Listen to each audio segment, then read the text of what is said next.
Most people quit right before things start changing.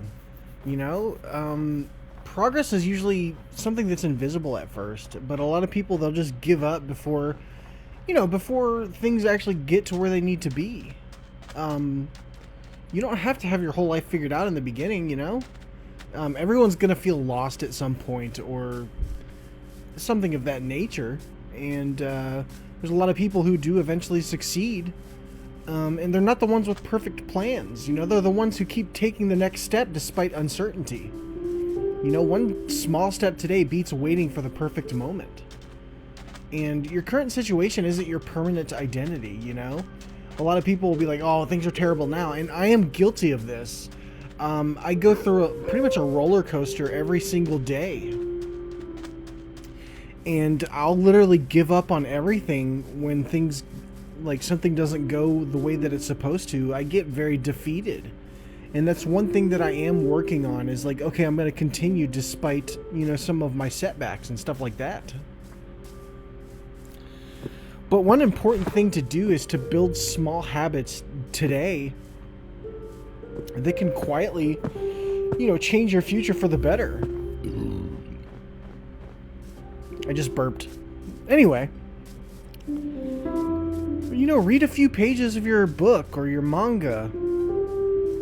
Maybe save a little money or, sleep a little more if you're not getting enough sleep. Things like that can really improve your day to day. And, another thing that I do is I'll compare myself or like, oh, this happens for this person, so why doesn't it happen for me? And that's really just a bad way to be, especially when you're on like social media all the time. It usually shows victories, not failures. Everyone's always posting the best things and like saying, oh, look at my victory.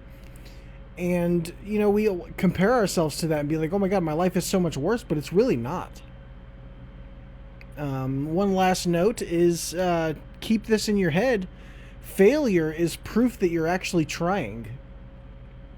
So remember that. But yeah, that's pretty much all I got for this one. Thank you guys for making this an awesome experience. If my family's watching this, I love you guys. I know my mom watches some of my stuff. She doesn't always agree with what I post, but I post some off-the-wall stuff and it drives her crazy, but it's kind of funny. I've always been that way, though. Like, when I was a kid, I told a lady at the laundromat that aliens gave me grilled cheese with poop on it to a random woman in the frickin' laundromat, and that was funny. But yeah, that's all I got. I'll see you guys in the next one.